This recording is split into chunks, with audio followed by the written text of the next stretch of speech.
Hi, welcome everyone to the third session of the Reinventing Open Talk. My name is Kyan Krippendorf. I'm thrilled to be here with you and to be facilitating this session, which is going to be a fascinating session about how competitive advantage evolves in an ecosystem versus a more kind of traditional frame of competition. I'm going to introduce the guests in a moment, but I want to remind you that if you would like Chinese interpretation, that you can select interpretation at the bottom, and we have two interpreters that are interpreting for you real time. And if you have questions, please chat them into the question box, and I'll be monitoring those. But again, if you could put them into the question box, if you have one, rather than the chat, that'll help me out. And I will introduce our panelists. So Klaus Jensen is his CTO and also Chief Innovation Officer of Teladoc Health. Ying McPherson is the Chief Strategy Officer of Unify. And rather than give you more background on them here, I want to just open up with a question and you use that as an opportunity for each of you to just tell us what your companies do and what industries you're in, because especially for Ying, I would say people are less aware of your brand. And you represent two fascinating ecosystem heavy sectors. So here's my question for both of you. We'll start with Klaus and then go to Ying. Klaus, is this talk about ecosystem competition really new? Is it really happening? Or has it always been important? Because I think in your sector, it has always been important.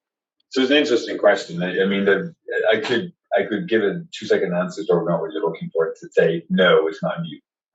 Because if you look at healthcare as an industry, it's always been networked in some sense.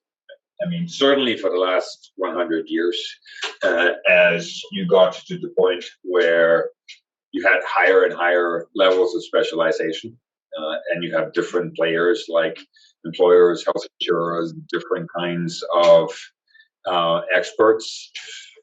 I think we began to see a fragmentation of the healthcare ecosystem. If you go back like a long time in history, it was more like a network of equals, but increasingly we've seen specialization. Can you just tell us what Teladoc is and what you do? Mm-hmm. So Teladoc is a virtual first healthcare organization, a combination of a healthcare provider and a healthcare technology provider. We try to solve the problem of how do you deliver whole person care. If you look at our main services, you may know us for, you can basically ask us to call a doctor if you have something acute. We also do virtual primary care. We do chronic condition management, and we support people with mental health issues. So we've taken on over the last 2, 3, 4 years a more holistic role, right, for people's care and wellness. So that's what we do. And if you think about that, these things don't live in isolation. I think increasingly in healthcare, we're beginning to see a shift towards network-based business models. If you look at our business model, we don't actually employ all the providers that work on our platform. We have a lot of providers that work with us / for us in terms of providing care. We also partner with hospitals, we partner with health systems, we partner with payers. Generally taking care of someone's not just acute episodic disease state, but their health and wellness over time is a team sport. Right? So that was a long-winded answer to, is an ecosystem important? I say yes, more so than ever. And there's some really big questions out there in terms of what does the future care model look like? Right. Yeah, that's great. We're going to get to learn from you as you've operated in ecosystems for a long time. So it'll be great to hear from your experiences. Ying, let's turn to you if you'd like to answer that question. But I'm also curious about how the pandemic impacted the ecosystem that you operate in. So if you could introduce yourself, introduce Unify, and pick one of those two questions. Sure. Hopefully the sound come across okay. Everyone can hear all right. All right. I can hear you. So I have been in Unify for about 4 years, and we are aviation services industry.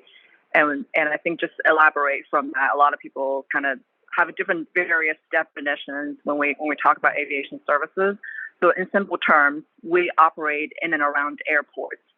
Currently, mostly domestic in the U.S., but we also started to expand in Europe and some in South America. But what we do, if you think about your airport experience, the moment you pull up in a large airport, like in Atlanta, for example, you park in the parking lot that's normally off-site, and our employees does the busing or transportation that takes the passenger from the parking lot to their gates.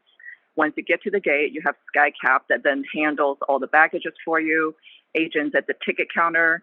If you need a special needs like a wheelchair or unaccompanied minors to go through the airport system, we have what we call some of the unaccompanied minors and wheelchair agents that can help you get to your gate. Once you get there, the folks that are loading your baggage, unload your baggage, all the logistics around getting the passenger onto an airplane, but also servicing the aircraft. So in the plane fueling to get jet fuels into the aircraft, loading the bags, cleaning the cabins, lavatory services, commissary, which are packaging of all the beverages and the food onto the aircraft. So everything that kind of gets the passenger as well as the aircraft ready for departure, right? So we do that on the departing airports as well as receiving airports. So it's really, if you count lines of services or the types of tactical things, we have about 20 or 30 lines of services, with 7 that are more like the core lines of services that we offer.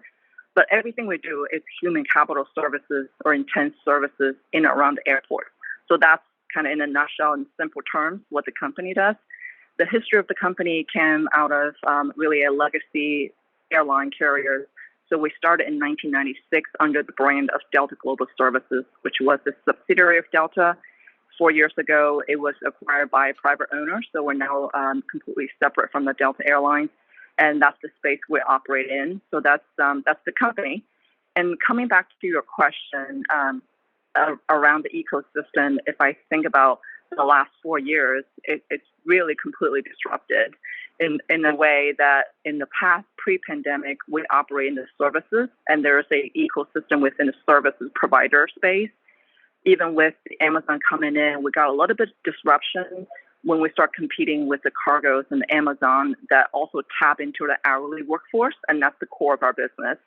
And now with the pandemic, we're now really in a blended ecosystem with the airlines, with the cargo players, with the traditional aviation services companies, as well as just other random companies that popped up through the various opportunities that we have, like Uber and Lyft. We're competing with those drivers in some of our job openings. So it's been an interesting, evolving ecosystem.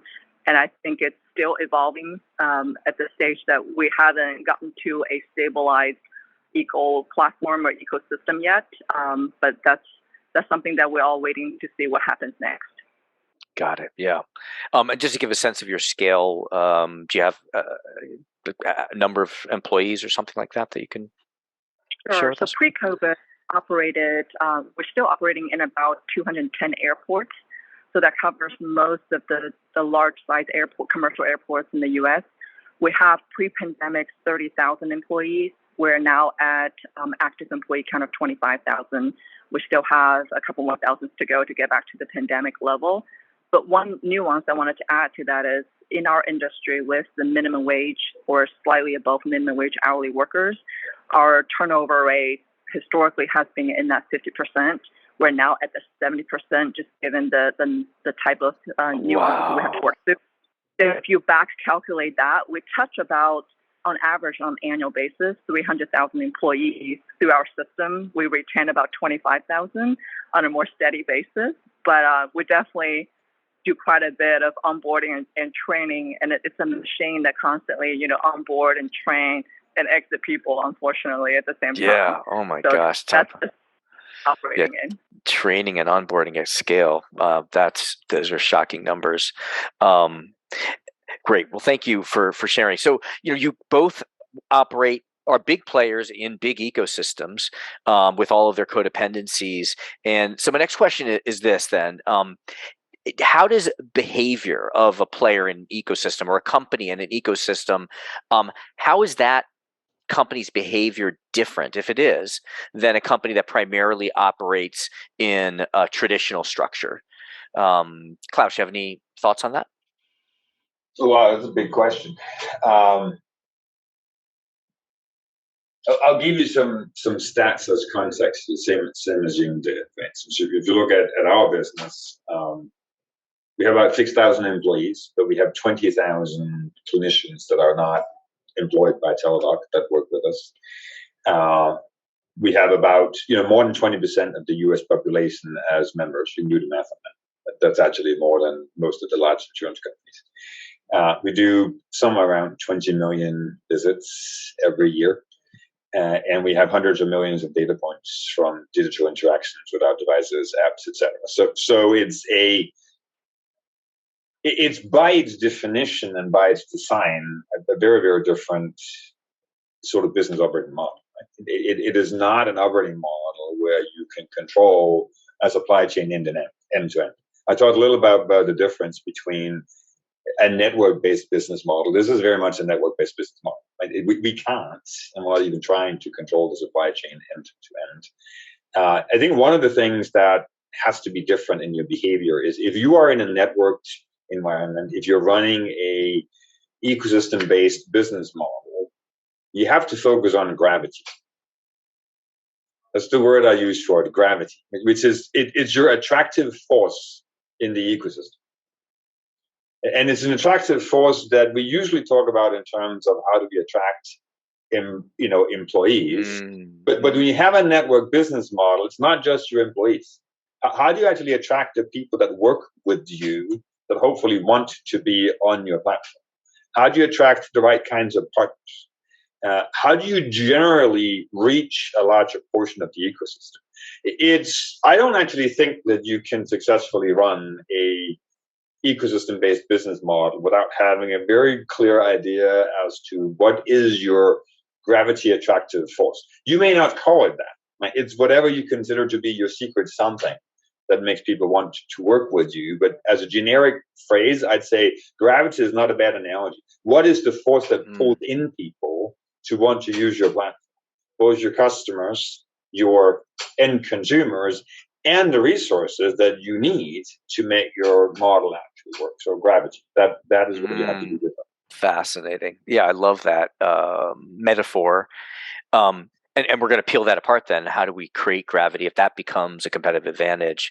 But I want to ask Ying also what your opinion is, because you have worked across other sectors as well.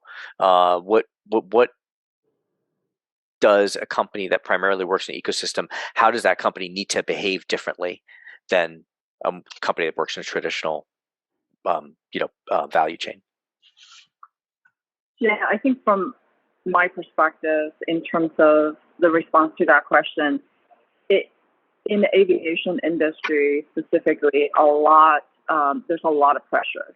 I think on a more short-term basis, everything is, the most important metric is on time, right? Just as you would as a passenger to experience a flight, you want it to be on time. You want it to be too early, too late. And that on time, it happens so frequent, and there's a lot of pressure. And people that are operating in that ecosystem tend to have very short-sighted strategies in terms of how do I do to make sure that we are resolving the issues at hand, because there's so much pressure and so much reaction to the decision that you make. So a lot of the more strategic, medium to longer term projects or initiatives or thinking get quashed because of the short-sighted pressure that we have to deal with. So kind of to expand on that is a lot of the players tend to be a little bit irrational to resolve the current state, and that really disrupts the whole supply chain ecosystem, right? So during COVID, there's wage wars out there, right, that drive all the labor costs, and we've seen that across all parts of the country. And that then drives a lot of supply chain shortages, behavior. There's also, just to add to it, the workforce generation the behaviors are drastically different than some of our more tenured employees that are living or coming from a different generation. And that irrational behavior really helped push for some of the much needed consolidations in the industry and in the space, but also push it up the inflation rate. The price of the tickets go up. So this vicious cycle keeps coming back. The same people that complain about the hourly wage also complaining about, the gas prices and the fuel prices, as well as the ticket price of the flights, and the fact that the benefits of flying are no longer there. No one can get, all the planes are oversold.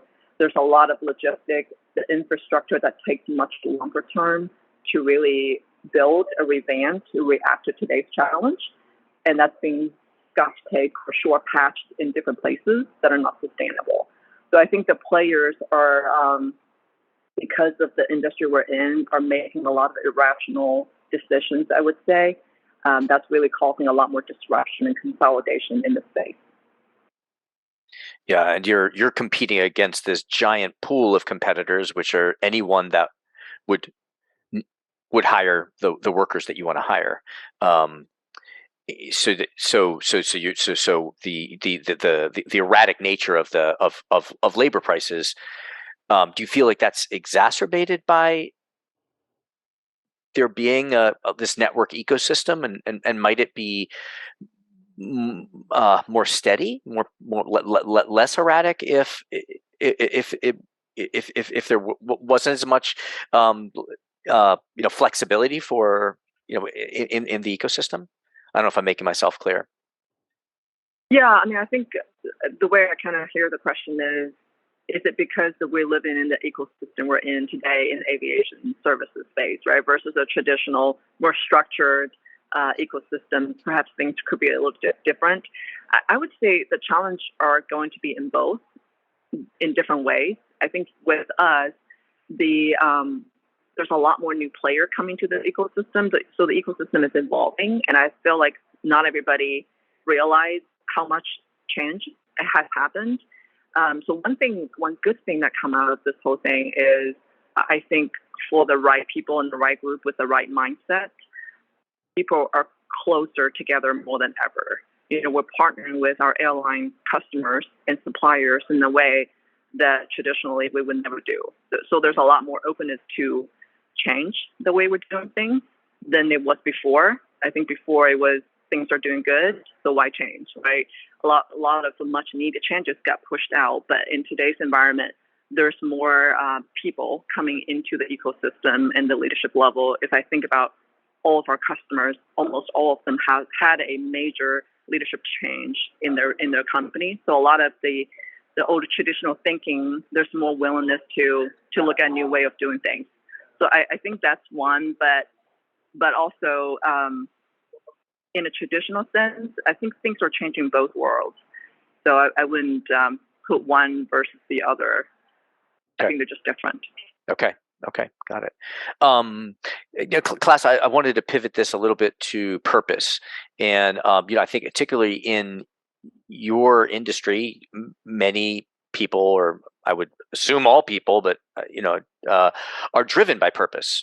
And so nurses had really demanding schedules and workloads, and I know there's like a big tension there, but there is that common purpose that creates gravity, I would think.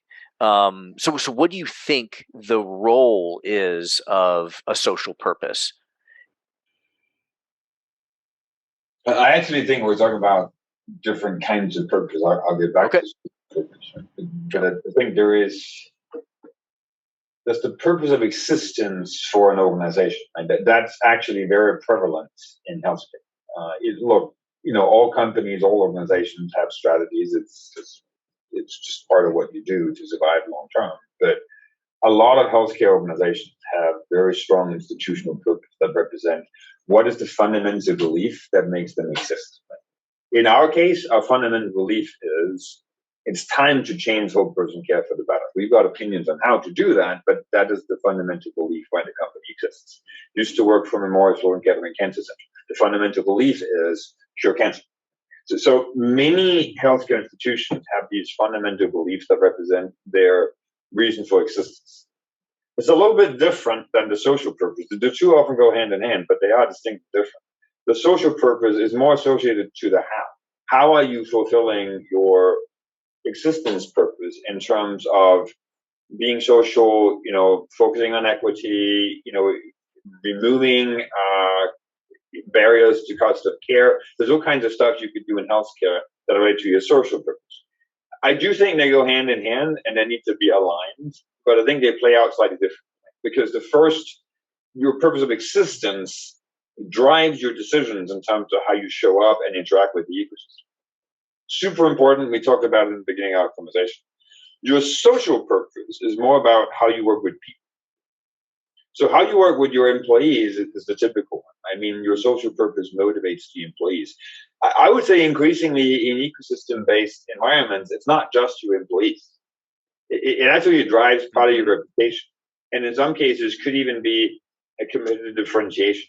How you go about DE&I, for example, actually matters in conversations with not just your employees, but also your end users and with the people who in a B2B2C model pay the bills, aka your customers. So I took it slightly down the tangent, but I really do think it's important to delineate between your purpose of existence, which aligns to your role in the ecosystem, and your social purpose, which is how you go about it and how you interact with people. Does that make sense? Yes. Yeah. That's an important distinction. Yeah, there's got to be a purpose for the ecosystem that is that other players in the ecosystem also care about, that a shared purpose.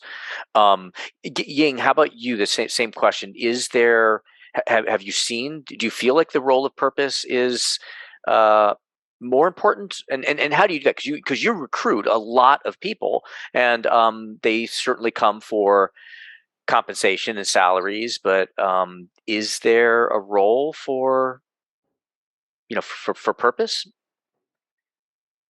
Do you use that?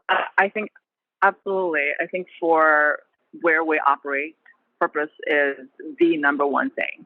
Otherwise, you get caught up in all the battles that you don't want to get caught in, the wage, the benefits, and all the little things that are more kind of on the material side, I would call it. I think one good or fortunate thing for our ecosystem is, for the most part, all the players in this ecosystem has a consistency in purpose related to people. For our company, it's elevating people. Elevating our employees, meaning giving them not just the pay, competitive pay, because that's somewhat restricted by how much our customers are willing to reimburse us for the pay, but more importantly, how do we elevate their experience and talk about people versus the tasks? Because if you think about the tasks, they're very not sexy, right? It's cleaning the airplanes, it's pushing the wheelchairs. But what they're doing is they're elevating the passengers into the sky, literally and figuratively. So I think driving the people purpose, it's really the only thing that really helped us survive through the pandemic. I think people are becoming more closely connected than they ever have been during that time, just because of the tough time we're in. But even with our customers, all the airlines, it's about connecting the people, taking people to the sky, getting them to their destination. So all the players really all center their purposes in around the human capital side, which is one unique thing, I think, about our ecosystem compared to some of the others. So I would say this has been the single and the most important focus for our company, to elevate our employees, elevate our passengers, and elevate our customers in different ways, but all about the people at the end of the day. Great. So follow-up question. This is from Frank here, Kahlberg. Can you just share any other initiatives that you're using to reduce turnover? We talk about purpose and some, but are there any other initiatives that I guess he'd like to hear about?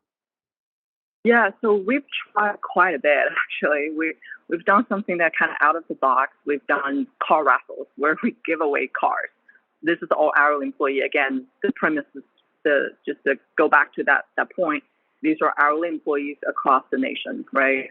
So a car, if you think about all the necessity, everybody wants a cell phone. Everyone wants a car for transportation. Everyone wants just the basic flexibility. So we've done partnership with T-Mobile where we give out cell phones to our employees, or I should say free upgrades, and we also pay for their cell phone bills, given that they have a good standing with us. We've done car raffles. This is more expensive incentive that we can only afford to do once a month, and we're piloting that over the summer because summer is where we have the most struggle in terms of the labor shortage. So we've done some out-of-box things, but I kind of tend to come back to the very basics, which with all the studies and all the analysis we've done with our employees, it really comes back to the fundamentals, which is for us in our Unify family, 25,000 employees, it's about the employees want to feel a sense of belonging. The stations that does a good job of creating a family-like culture has the highest tenure. The people want to be respected.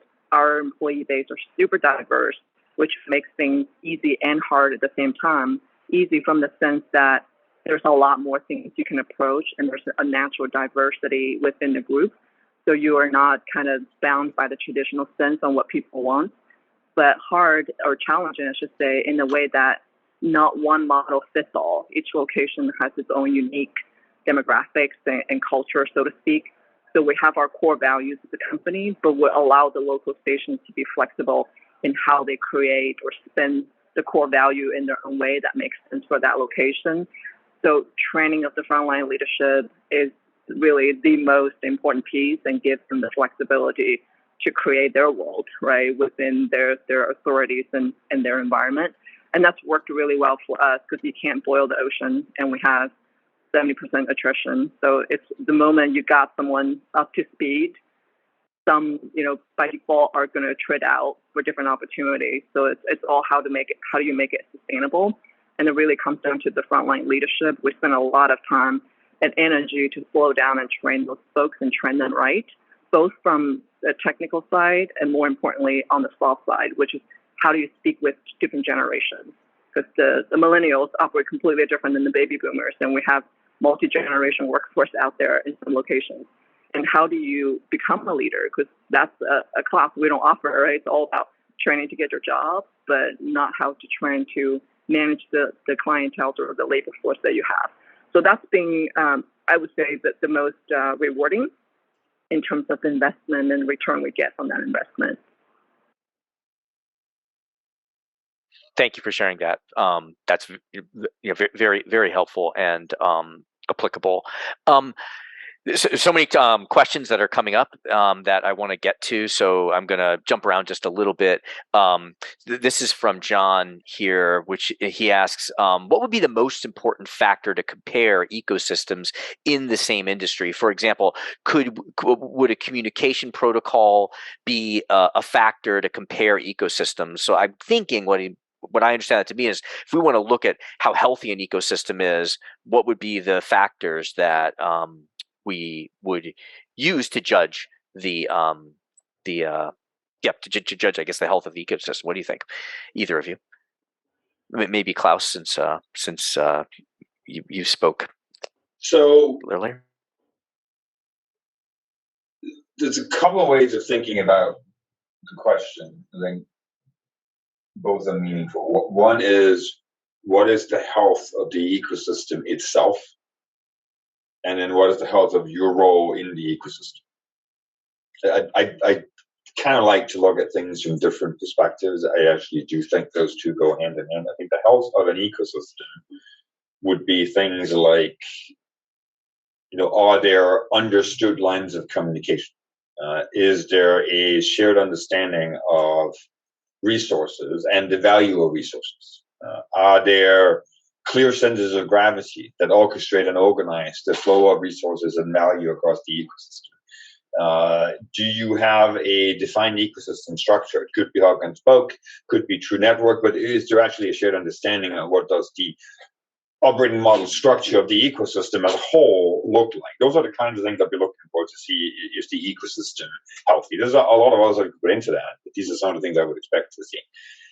In terms of, is your role healthy? Corollary questions around, do you have a clearly defined role you want to play? Do you understand what kind of gravity you need to exert or not, right, based on that role? do you have that gravity? Right? Is there a clear understanding of what the factors are that drive your gravity? Do you understand how the value exchange with the ecosystem plays into your own business model and your financials? So it's almost like a complete corollary of the set of things that you would look at to say, is the ecosystem healthy? But I do strongly believe you have to ask the same questions with an internal lens that says, how crisp are we on our role in the ecosystem? So that's at least one way of answering the question. Mm-hmm. Yeah. I guess, like, you know, you want an industry with low barriers to entry if you're not in it, and then you want barriers to entry if you're there. Which is actually why the gravity structure is so important. Yeah, because gravity is not necessarily easy to generate if you don't have gravitas, aka you don't have the right reputation. You can't generate gravity. Yep. Got it. Great. Ying, I was going to ask you another question, but unless you had something to say about that question. Yeah, I think the quick comment I wanted just to add from my perspective is I would start with why, right? Is all the players in your ecosystem have a consistent purpose or common purpose? If they're drastically different, then you gotta some challenge to work through. And then just to ask, ourselves that question, if it's easily answered by who are the players in the ecosystem, how we communicate, do we even know are those the right players? In our industry, barriers to entry is pretty low. Just because it's mostly human capital. If you can recruit and train people, you can get into this space pretty easily, right? So it's not hard to do that from that perspective. But if the answer can be easily answered about why we are here collectively with all the players, who are the true players, and how we operate, then there's a lot of challenges that you got to work out first. So I think that's kind of how I approach the assessment of the ecosystem or the health thereof. That makes a lot of sense. You're holding on that distinction between the external and the internal. Is there sense for there to be an ecosystem, first of all, and that gravity may come from us or just be there? I think it relates to this question that John asked, and so Ying, I was going to ask you this question. Is it possible to convert from a regular firm into a group of network firms like an ecosystem? Can you elaborate on that? Is that you're talking about within our competitive landscape or just in general? I'm thinking it's maybe if we're looking at will an ecosystem form, or does it make sense for an ecosystem to form? And I got that from your statement that you have to be clear on the why, that there is a shared advantage for us to start coordinating as an ecosystem.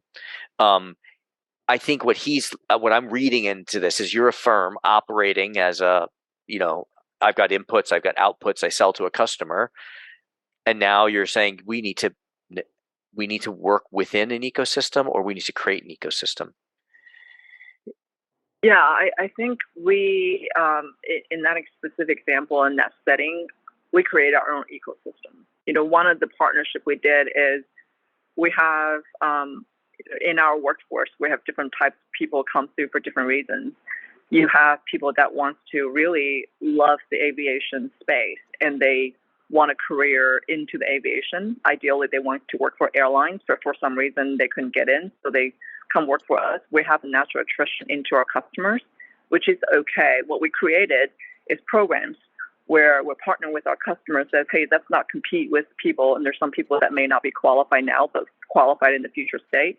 Let's create that career progression for our employees with some milestones that they have to hit, and that's really formalized, right? Instead of having that challenge, that's turned that into a competitive advantage. Meaning, for my employees, work X years, have good standing, they get a, they get a first interview without any pre-qualification needed, assuming they meet all the criteria.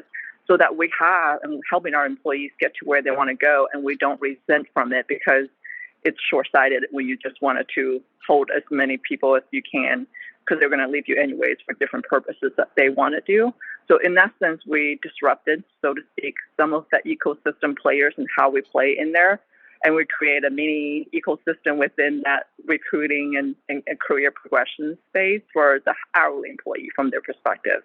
So I definitely think that it's more advantageous to work in an ecosystem, especially the ones that are flexible, where you can reinvent yourself and perhaps create a mini, sidebar ecosystem within the broader scale that can help the overall broader environment that we live in. Great. So I guess we have shared purpose, or it could be an economic logic or a social logic.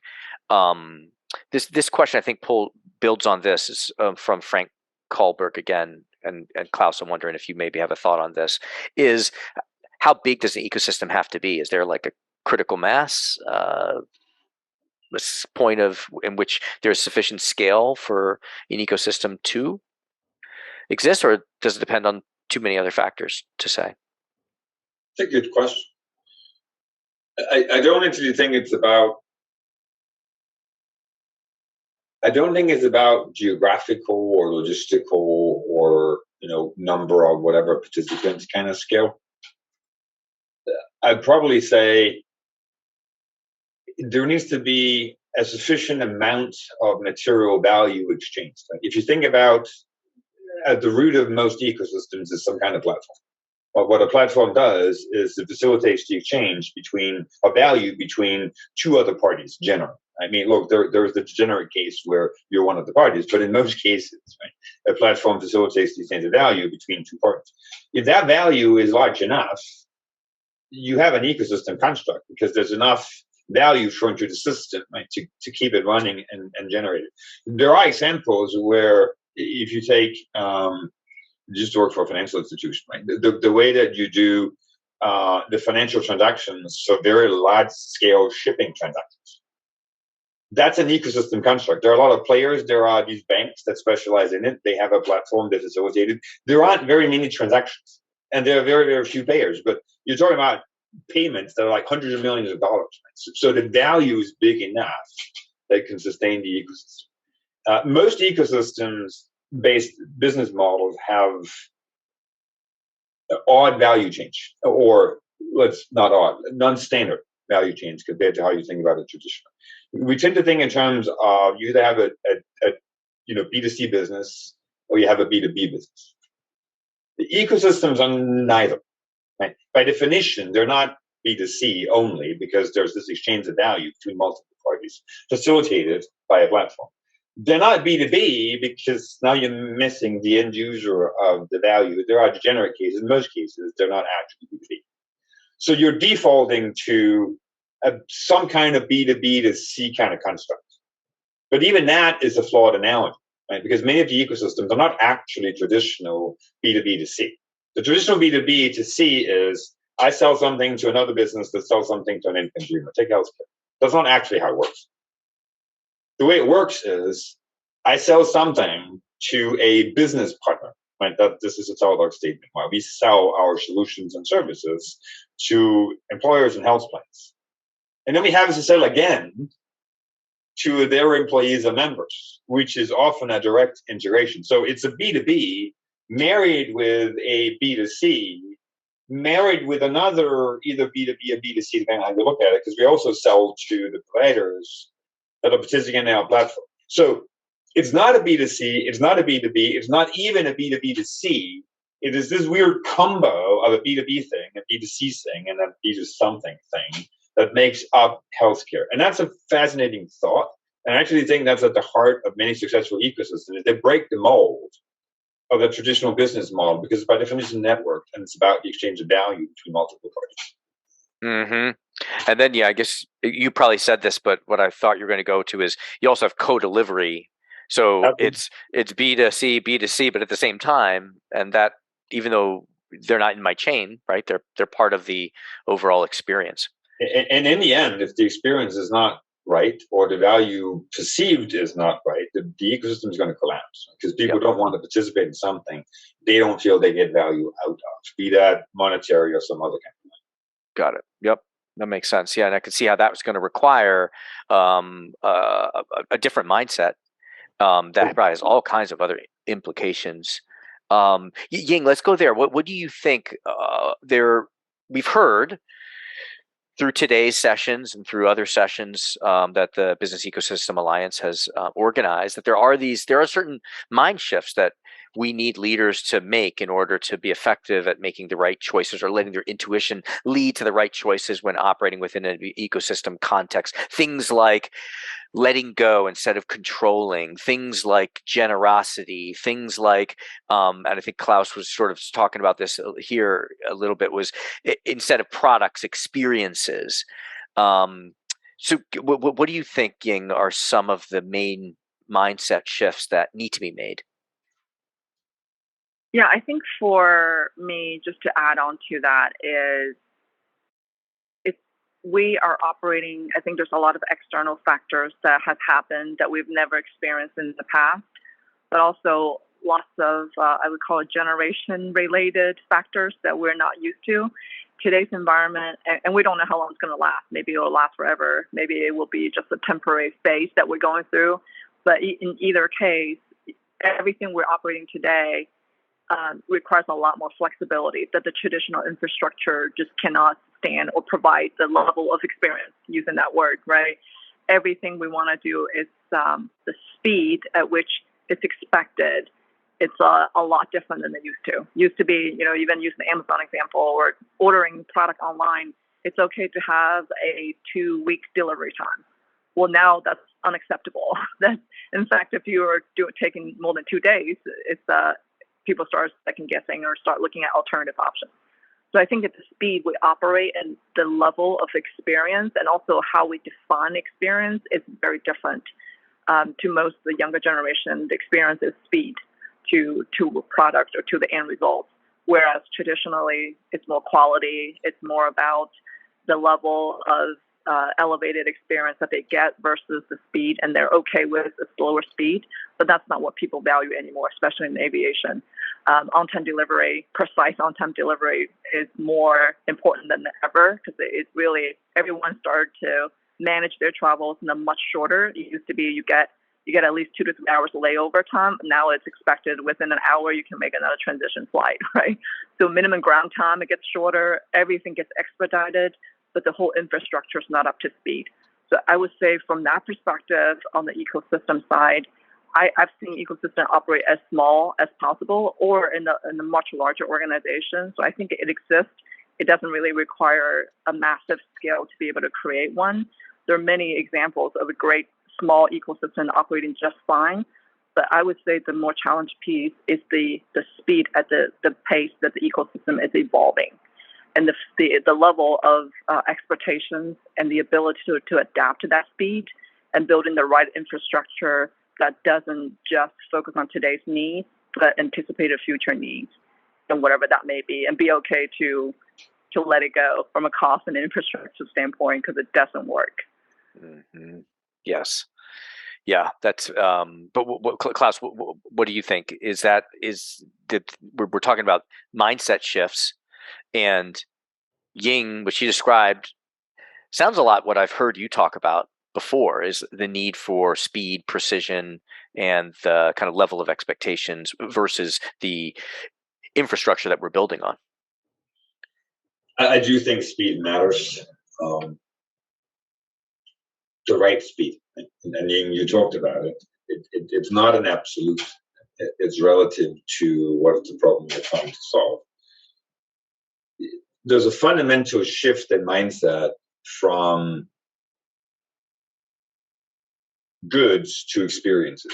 I'm not going to use the word product because that actually applies in both scenarios. I mean, goods can be a product, experiences can be a product, but there is a shift from goods to experiences.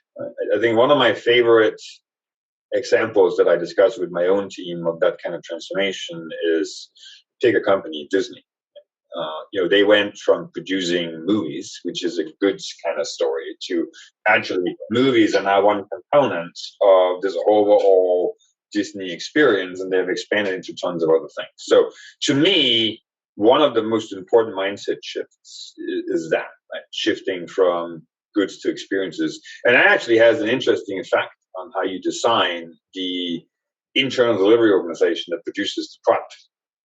Because now things like design thinking and a more holistic view on what does the experience look like becomes super important, even for traditionally goods-centered industries. You can debate whether healthcare is a good standard. I would argue that as you go back 100 years, it kind of was, because it was a lot about, whatever medicine you were given, and there was, some amount of equipment, and et cetera. But even if you look at, manufacturing, if you look at, anything that has to do with growing stuff, if you look at energy, all of them are fundamentally focused in a physical reality, but increasingly wrapping around them an experience that is part of the consumption model of what the end product looks like. And now what's interesting about it is, I do believe that ecosystem business models give you unique opportunities for different kinds of experiences. If you think about it, if this is not actually a traditional value chain, there isn't necessarily one touch point. You get a richer set of interaction opportunities in an ecosystem-based model than you can possibly get in the traditional singular value chain model.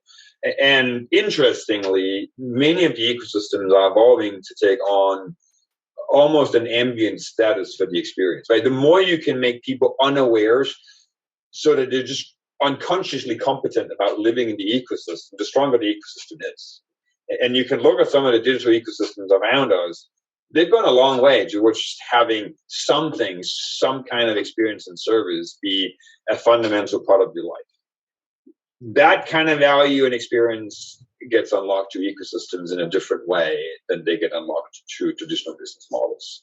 And I think some of the trends we've seen on, consumer purchases, online buying, if you take transportation, you can take Uber, Lyft, etc. Airbnb did something similar to how do I get someplace to stay for a couple of days or for a week. Some of those factors are beginning to move into other industries that were traditionally more focused on physical goods for people. It's interesting. Well, I'm curious though, why and when is an ecosystem model more efficient at coordinating all those points? Because I'm thinking Ying, for example, in a way, you can create an experience for a traveler who parks their car. Your employee gives them the ticket, who then gets a wheelchair and gets a porter that gets to the gate, and the food is delivered there by someone else, and you're able to put together that experience by employing all of those people. You're not operating with an ecosystem. So do we need ecosystems, or is there something about ecosystems that are making them better options for coordinating all these points of contact that allow us to create a richer experience?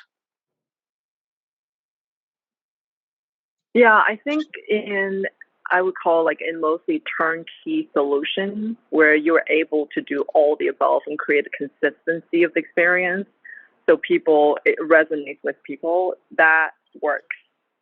But most of the environment that we operate in, there's a limited opportunity to create that, right? You have, in some airports, you have up to 30, 40, 50 suppliers providing services into the airports and the passengers that go through that airport.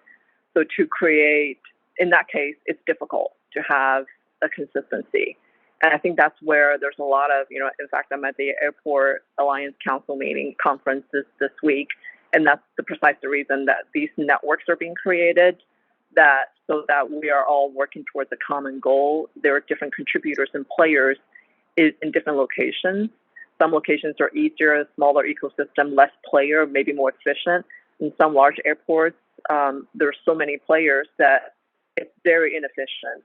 The consistency of the experience is very different depending on who you travel, which is why people have preferred carriers that they travel with, because that consistency and the control from those airlines or the carriers to be able to create that consistency down all the way through their supply chain. And that doesn't work in all environments.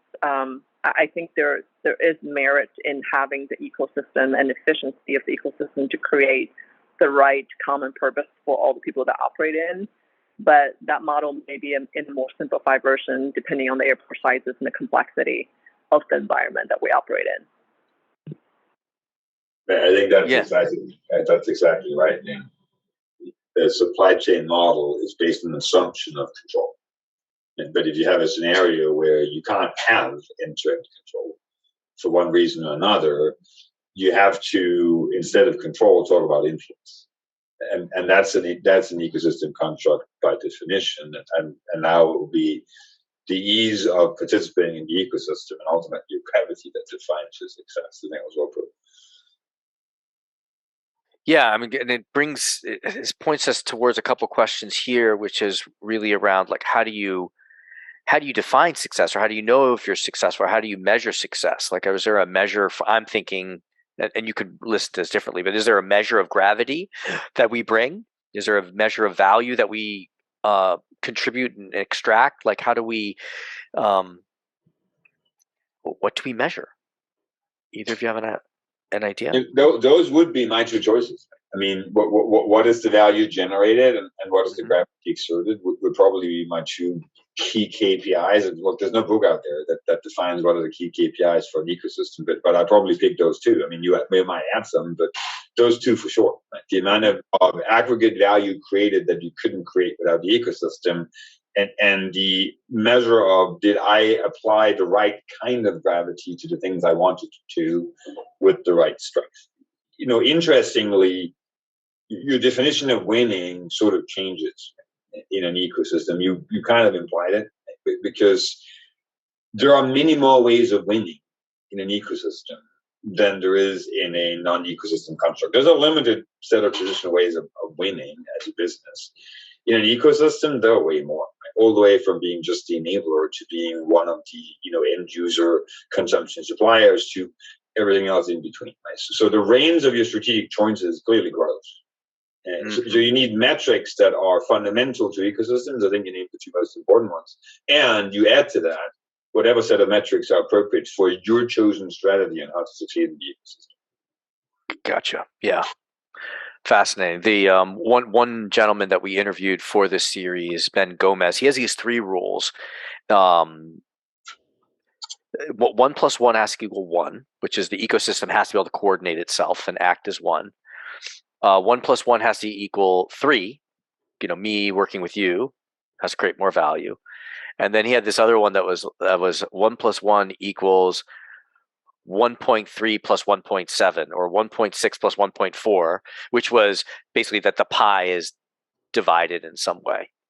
And I think that we have spoken about the first 2, but not so much on how the pie gets split. But Ying, before we go there, anything that you would add around measurement? Yeah, I mean, that's a question we always ask ourselves, right? I would say, to add to that, is a very efficient ecosystem where the players are clear on their roles and responsibilities in the ecosystem. The measurement's very clear. And I have seen examples of that done, and everybody knows how they're being measured, how they're being judged, what the value creations are. The challenge with that is there are a lot of inefficient ecosystems. It's an ecosystem that changes or is continuously evolving. In those cases, it's very difficult to measure. Yeah, it is. How do you think about whether you are getting a kind of a fair share of the value you add to an ecosystem? Because I can think of several brands or companies that seem to contribute a lot to an ecosystem, but it's not clear that they're extracting enough or a fair share. And then there are other ecosystems where maybe one of the early entry people, players, maybe they are extracting too much, and then that becomes not sustainable. I'm thinking about kind of the backlash against it's a platform, not an ecosystem, but the backlash against in the United States against Uber, for example, for not sharing enough of the profit. How do you think about how much you extract of the value created in an ecosystem? I think it starts with acknowledging that supply and demand dynamics still apply. So that's important. Yep. What is the supply that the ecosystem is based on, and what is the demand for that? Ecosystems tend to be these value-based networks we've talked about. There's rarely only one currency. There's almost always multiple currencies. But those currencies don't carry the same weight. And depending on what the attractiveness, we go back to gravity, what is the attractiveness and perceived value of whatever currency you have, that then becomes a factor in how do you calculate what constitutes your fair share. If you can actually quantify what your currency is, what its supply and demand equation is, you can start quantifying what is the ecosystem value you contribute, which can be very different from the real life value. That's actually your point. Your ecosystem value can be fundamentally different from your traditional real world value. And then it comes down to what is your currency, what's its supply and demand situation. So what value can you attribute to your fair share? Yeah. Yeah, these become kind of externalities to you, but internalities for the ecosystem. How do you measure them or rely on them? Frank had a follow-up question for you, Ying. He says, interesting point. Is it fair to say that more and more ecosystems will experience change, the need for continuously evolving and continuously learning? I think at the trends and the rates that we're going today, absolutely. I think that, or at least be prepared for that. Maybe we will get to a more stabilized state for some period in time, but we're always evolving. It's just now, I think the speed in which we evolve has been a lot more expedited than the historical timeline have proven. So I think having that open mindset and be prepared for it is, in my opinion, more important than we ever have been. Great.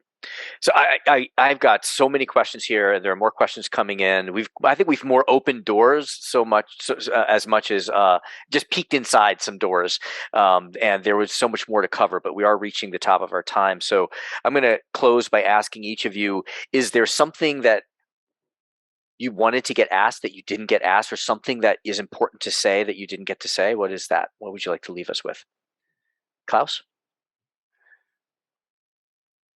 I think the one thing we didn't talk about, and I'll leave the audience with that one thought, is to succeed in the ecosystem, you need to focus on fewer, bigger things.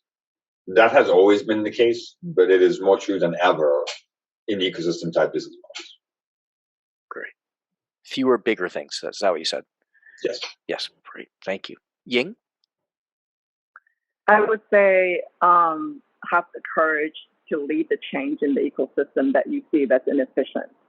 I think it goes back to the answer to the earlier question is, how do you extract value, right? I think the 20-80% rule applies in multiple scenarios. In this scenario as well, a lot of times in our companies and ecosystem we operate in, it's the 20% of folks that does 80% of the work and makes the most impact. And you can't, the moment you start trying to divide equal shares there, to a precise point, that's when things get solved. And I think in our ecosystem, as you operate in, if it's inefficient, I think have the courage to lead the evolutions or the modifications to the system you're living in. Great. Thank you. Thank you. And thank you both for being here. It really is a gift for all of us to get to sit and hear from strategists who have thought so deeply about ecosystems and the implications to strategy and organization. Klaus and Ying, thank you for sharing your thoughts with us. Thank you. Thanks for the invitation. And thank you everyone for attending the Renden High Open Talk. This is the final session for today. We've got 3 exciting sessions lined up for tomorrow, so look forward to seeing you there.